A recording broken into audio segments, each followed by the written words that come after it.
সব বুঝেছি, সব বুঝেছি। আপনার আমাকে অসহ্য লাগছে, তাই আপনি বিদেশে যাচ্ছেন, তাই তো? তুমি আমায় ভুল বুঝছো। রাজ্য চালাতে অর্থের প্রয়োজন আছে। কেন এতদিন রাজ্য বুঝি চলছিল না? এতদিন যেভাবে চলছিল সেভাবেই চলবে। সময় পাল্টাচ্ছে। এখন শুধু সিংহাসনে বসে থাকলেই চলে না, দেশ বিদেশ ঘুরে দেখতে হবে কিভাবে রাজ্যের উন্নতি হয়, লাভ হয়, সেই নিয়ে নতুন করে ভাবতে হবে। তার মানে আপনি ঠিক করে নিয়েছেন আপনি যাবেন, তাই তো? হ্যাঁ। আর যতদিন আপনি না থাকবেন এখানে কি হবে ভেবে দেখেছেন মহারাজ? কে সামলাবে সব?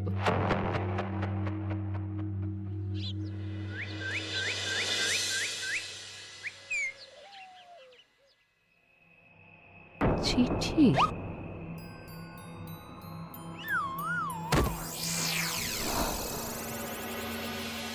আমি অনেক ভেবে দেখলাম, আসলে এসব সিংহাসন, ক্ষমতা, প্রতিপত্তি অর্জন করা আর রক্ষা করার জটিলতার চেয়ে বাকি জীবনটা শান্তির সাথে বনে কাটিয়ে দেওয়াই ভালো।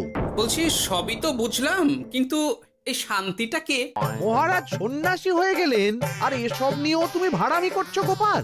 ও মা গো, এবার কি হবে? চিন্তা করবেন না রানীমা, কৃষ্ণনগরকে আমি আমার বুক দিয়ে আগলে রাখবো। আপনার ছাতির মাপটা ঠিক মতো জানেন তো মন্ত্রী মশাই? মানে ওই গোটা কৃষ্ণনগরকে কি আপনি আপনার বুকের মধ্যে আগলে রাখতে পারবেন? গোপাল! মার্জনা করবেন মন্ত্রী মশাই। আমি বলছিলাম কি, ওইসব আগলে টাগলে রাখার আগে ওই ভালো করে খুঁজে দেখুন সব। মানে কি বলতে চাইছো কি তুমি? মহারাজকে খুঁজে বার করুন মন্ত্রী মশাই, লোক পাঠান। তিনি হয়তো এখনো বেশি দূর যেতে পারেননি। এটা কিন্তু ঠিক বলেছে গোপাল, তাকে একবার যদি খুঁজে পাই আমরা। আপনি চিন্তা করবেন না রানীমা, আমি এক্ষুনি লোক পাঠাচ্ছি। আর গোপাল, রানীমাকে বিশ্রাম নিতে দাও। যাও এখন, যত সব।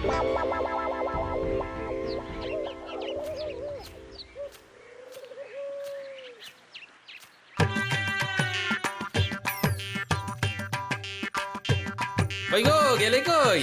এক ঘটি জল দাও দেখি। ওই জলই খেতে হবে, শুধু জল। ঘরে এক দানাও চাল নেই। যদি বাজারে না গেলে আজ হরি মটর। রাজ্যে রাজা নেই আর তুমি ঘরে চাল নেই বলে চিল্লামিল্লি করছো, চত্ব সব। ও মা গো, মহারাজ রাজ্যে নেই তো গেলেন কই? হ্যাঁ, বনবাসে। সে কি গো, এবার কি হবে তাহলে? কপালে যা লেখা আছে তাই হবে, আর কি। এই তোমার চাকরিখানা থাকবে তো? হ্যাঁ? না থাকলে বাটি হাতে বেরোবো, চিন্তা কি?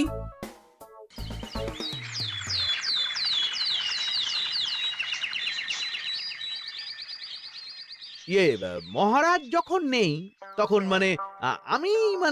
আমি যখন এ রাজ্যের মহামন্ত্রী, তখন আমি এত মানে করার কি আছে মন্ত্রী মশাই? মহারাজ নেই তো কি হয়েছে, রানীমা তো আছেন। আমরা তার কথা মতোই চলব। গোপাল একদম উচিত কথা বলেছে। হ্যাঁ হ্যাঁ, আমিও তো তাই বলছিলাম। মহারাজ যখন নেই তখন রানীমার নির্দেশ মতোই তো আমাদের সামলাতে হবে সব। কতদিন আর আগলাবে গোপাল? আজ নয় কাল এই শর্মাকেই বসতে হবে এই সিংহাসনে। যতদিন পারি ততদিন তো চেষ্টা করতেই হবে মন্ত্রী মশাই। আপনি যদি চলেন ডালে ডালে, আমি চলি পাতায় পাতায়। রাজা মশাই আছেন? আমি অনেক দূর থেকে আসছি।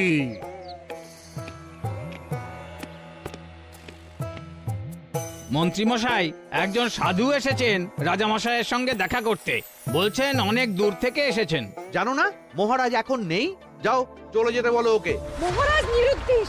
এই মুহূর্তে সত্যিই যদি কোনো প্রাজ্ঞ সাধু বাবা রাজবাড়িতে তার পায়ের ধুলো দেয়, বলা তো যায় না যদি মহারাজের হদিস তিনি দিতে পারেন।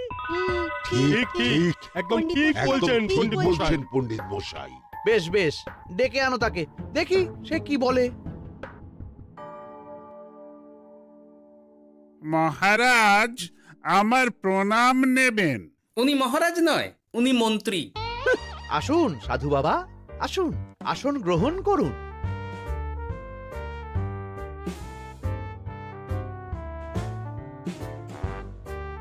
এ কি করলেন সাধু বাবা?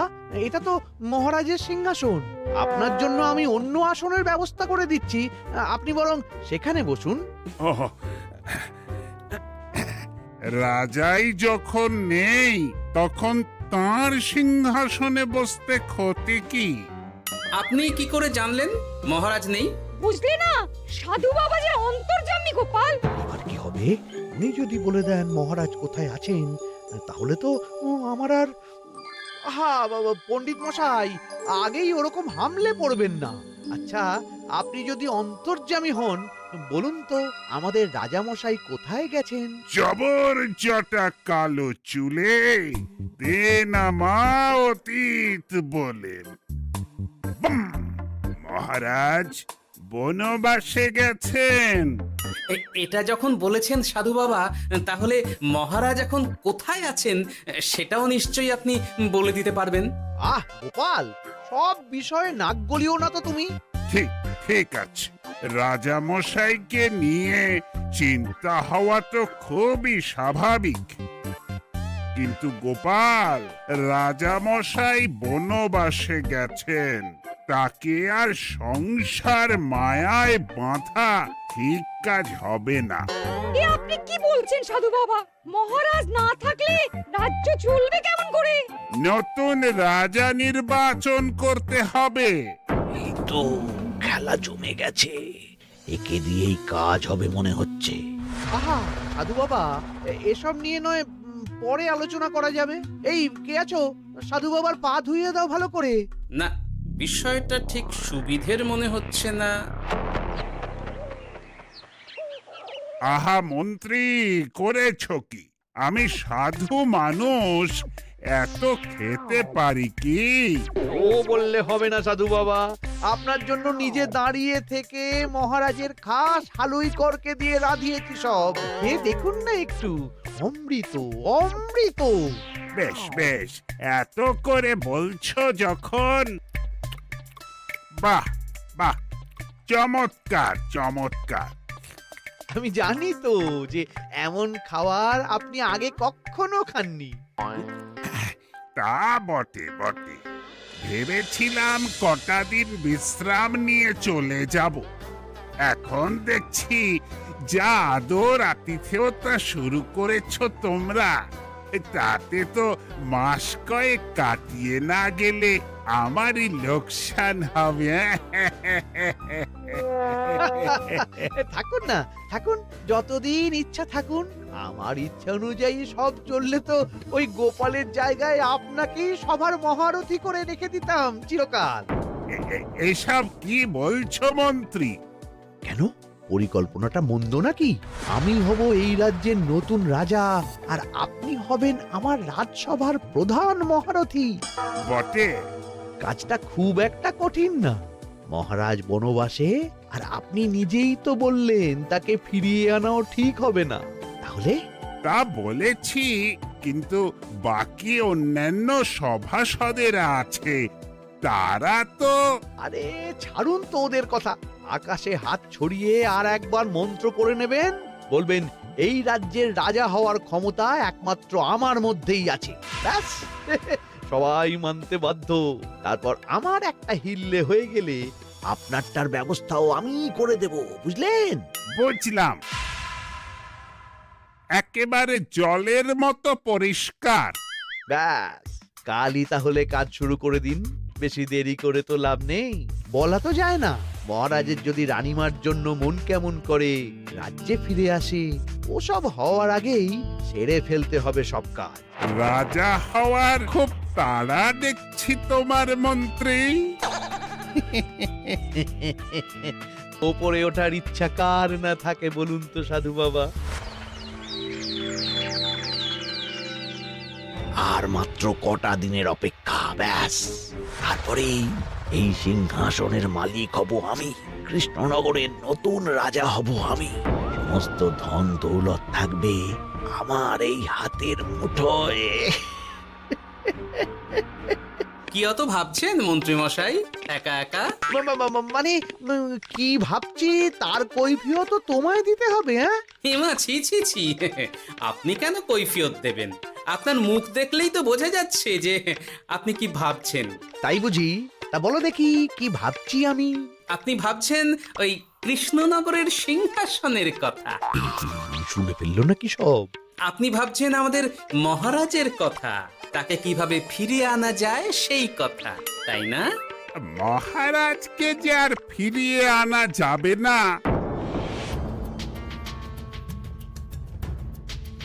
সে কথা তো আগেই বলেছি। তাই যদি হয় সাধু বাবা, আপনি এর একটা কিছু বিহিত করুন, না হলে রাজা ছাড়া রাজ্য।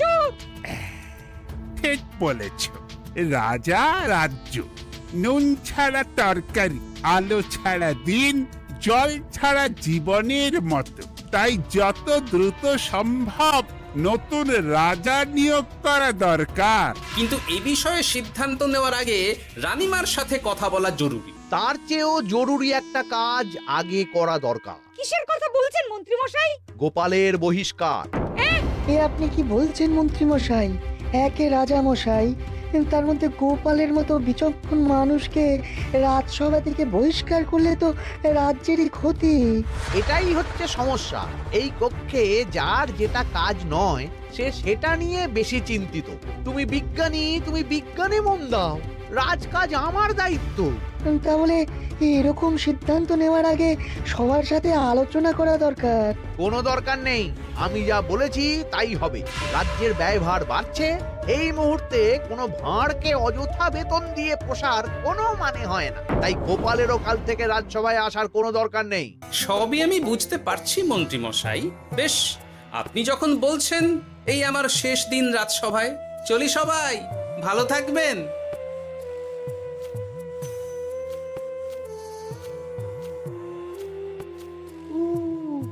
এত সহজে যে বেটা মাঠের বাইরে চলে যাবে বুঝতেই পারিনি আগে। এবার আমার আর সিংহাসনের মাঝে নেই কোনো বাধা, নেই কোনো কাটা। তুমি চিন্তা করো না, আমি নিজে মন্ত্রীর সাথে কথা বলবো। না না রানীমা, সেসবের দরকার নেই। মহারাজ ছাড়া রাজবাড়ি শূন্য শূন্য লাগে, আমারও মন লাগছে না এখানে। বেশ, যা ভালো বোঝো তাই করো, তবে ডাকলে এসো কিন্তু। হ্যাঁ রানীমা, নিশ্চয়ই আসবো। এখন আমি চলি। যাক, এই কদিনে মাথাটা খেলানোর সময় পাওয়া যাবে একটু, না হলে কেমন যেন গুলিয়ে যাচ্ছে সব। কি যে বললো গোপাল দাদা, এই শেষ দুটো শাকের আটি নিয়েও দরদাম করবে তুমি? ওরে, আমি বেকার মানুষ, দরদাম না করে উপায় আছে আমার? হ্যাঁ শোনো শোনো শোনো, মহারাজ কৃষ্ণচন্দ্রের অবর্তমানে কৃষ্ণনগরে নতুন রাজা হিসেবে নির্বাচিত হবেন রাজ্যের মহামন্ত্রী। সেই শুভানুষ্ঠানে রাজবাড়িতে আমন্ত্রণ রইল। এসব কি হচ্ছে বলো তো গোপাল দাদা? ভেতরের খবর আছে নাকি কিছু? না গো ভাই, তুমিও যা জানো আমিও ততটুকুই জানি। ও গোপাল দাদা, ব্যাপার কি? এ সময় এখানে কি চাই? রানীমার জরুরি তলব, এখনই ওই রাজবাড়ি যেতে হবে তোমাকে। কিন্তু আমার যে বাজার হয়নি এখনো। আরে ওসব বাজার টাজার পরে হবে, তুমি এখন আমার সাথে চলো তো। মন্ত্রীকে আমি বিশ্বাস করেছিলাম, ও যে এইভাবে বিশ্বাসের সুযোগ নেবে আমি একদম বুঝতে পারিনি। আমাদের এক্ষুনি অন্যান্য সভাসদদের সাথে কথা বলা দরকার রানীমা। কারোর সাথে কথা বলার দরকার নেই রানীমা, আমি নিজেই চলে এসেছি আপনার সাথে কথা বলতে। এখানে কি জন্য এসেছো গোপাল? রানীমার কান ভাঙাতে? বাহ, আপনি সবার মাথা মুড়িয়ে সিংহাসন কবজা করতে পারেন, আর আমি রানীমাকে সেই সত্যি কথা জানাতে পারি না? হ্যাঁ? চুপ! ভুলে যেও না, আমি কৃষ্ণনগরের হবু রাজা। মুখ সামলে কথা বলবে আমার সাথে। এসব কি হচ্ছে মন্ত্রী মশাই? রাজা মশাই নেই, সেই সুবাদে এ কি শুরু করেছেন আপনি? আমায় আপনি ভুল বুঝবেন না রানীমা, আমার হয়ে যা বলার সাধু বাবাই আপনাকে বুঝিয়ে বলবে সব। উনি আর কি বোঝাবেন? কতদিন এসেছেন উনি, কি জানেন এই রাজ্যের বিষয়ে? সাধনা মা, সবই সাধনা। সাধনার জোর থাকলে সবকিছুই জানা যায়। ভূত ভবিষ্যৎ অতীত সব। সেই জোর থেকেই বলছি মা, মন্ত্রীর কপালে আমি জ্যোতি দেখতে পাচ্ছি। মন্ত্রী যদি রাজ্যের রাজা হয়, এ রাজ্যের উন্নতি কেউ ঠেকিয়ে রাখতে পারবে না। আপনাদের একটা কথাও বিশ্বাস করি না আমি, এসব আপনাদের ষড়যন্ত্র। এ আপনি ভুল করছেন রানীমা। যা হোক, যে কথা আমি বলতে এসেছি, রাজা যখন আমি হচ্ছি তখন তো আমাকে এই প্রাসাদেই থাকতে হবে, ফলে আমার স্ত্রীকেও এখানে এসেই থাকতে হবে। সে তো আর একা থাকতে পারবে না।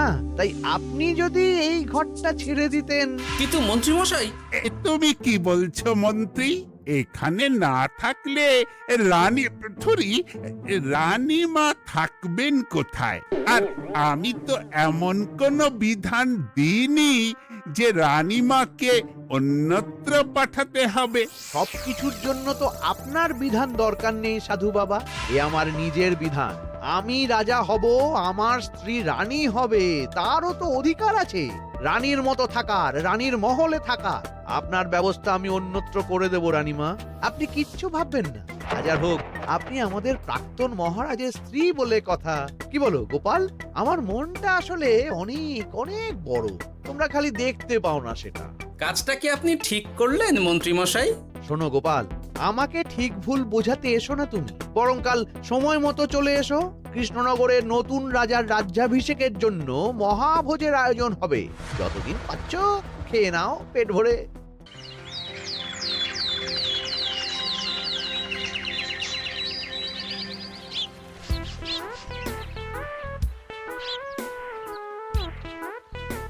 আরে এগুলো আবার কি পরে আছে এখানে? কি এ তো মহারাজের পোশাক, এখানে এসব কি করে এলো? তাহলে কি মহারাজ? না না না, হিসেবটা কেমন যেন ওলট পালট হয়ে যাচ্ছে। সময় তো হয়ে গেল, নতুন মহারাজকে ডাকুন এবার। এসে গেছি, এসে গেছি। আসুন মন্ত্রী মশাই, আসুন। মুকুট নিয়ে দাঁড়িয়ে আছি আপনার মাথায় পরাবো বলে। সাধু বাবা, এবার মহারাজ বলা অভ্যাস করুন। মহারাজ। মহারাজের হদিশ পাওয়া গেছে মন্ত্রীমশাই, মহারাজের হদিশ পাওয়া গেছে। এই কি সর্বনাশে কথা! মহারাজের হদিশ পাওয়া গেছে মানে কোথায় মহারাজ? না না, মহারাজ না, মহারাজের পোশাক পরে আছে পুকুরের ধারে। আমার মনে হয় তিনি ওই পুকুরে ডুব দিয়ে নিরুদ্দেশ হয়ে গেছেন। ও তাই বলো? তা বেশ তো, প্রাক্তন রাজার জন্য না হয় কিছুক্ষণ নীরবতা পালন করে নেব আমরা, ব্যাস। এ আপনি কি বলছেন মন্ত্রী মশাই? মহারাজ সত্যি ওই পুকুরে ডুব দিয়েছেন কিনা সেটা তো তুলিয়ে দেখা দরকার একবার। সেসব হবে আমি রাজা হওয়ার পর। নিন সাধু বাবা, মুকুট পরান। কিন্তু মন্ত্রীমশাই, আরো একটা দুঃসংবাদ আছে যে। ও আবার কিসের দুঃসংবাদ? মহারাজ যে পুকুরে ডুব দিয়েছেন সেই কথা বলতেই রানীমা অজ্ঞান হয়ে গেছে। তুমি যে কি করো না গোপাল, শুভ সময়ে অশুভ একটা সংবাদ দিয়ে দিলে তো সব বরবাদ করে। এই কে আছো? গ্রেপ্তার করো গোপালকে। তার আগে তোমায় গ্রেপ্তার করা হবে।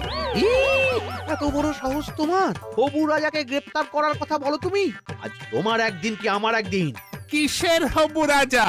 আমি কৃষ্ণনগরের আসল রাজা। হ্যাঁ, আমি।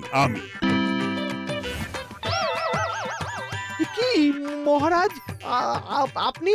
হ্যাঁ, আমি।